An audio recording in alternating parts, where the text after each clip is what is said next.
আমার ভাইয়েরা শুনবেন ভালো করে, স্বামীর হুকুম ছাড়া বাপের বাড়ি যাওয়াটাও তোমার জন্য দুরুস্ত হবে না, সহি হবে না। শুনেলেন একজন সাহাবীর ঘটনা। এক সাহাবী সফরের মধ্যে আছেন, তিনার স্ত্রী বাড়িতে আছেন, খবর এলো তিনার মা যেন অসুস্থ।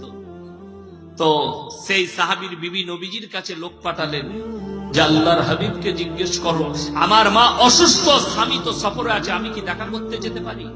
নবীজি নিষেধ করলেন, তোমার স্বামী নেই, স্বামীর হুকুম ছাড়া তুমি যেতে পাবে না। সেই সাহাবীর বিবি গেলেন।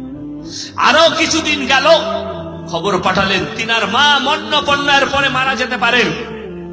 ইয়া রাসূলুল্লাহ, আমার মা যেন এরপর মারা যেতে পারে, আমি কি যেতে পারি?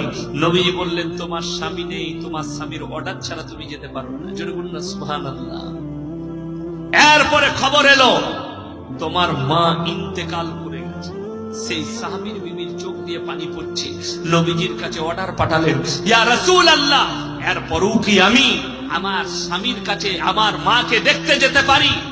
নবীজি বললেন, তুমি যেতে পাবে না। তারপরেও সেই সাহাবীর বিবি আর যাননি। মায়ের জানাজা উঠে গেল, মায়ের দাফন হয়ে গেল। আল্লাহ নবীজি বলে পাঠালেন,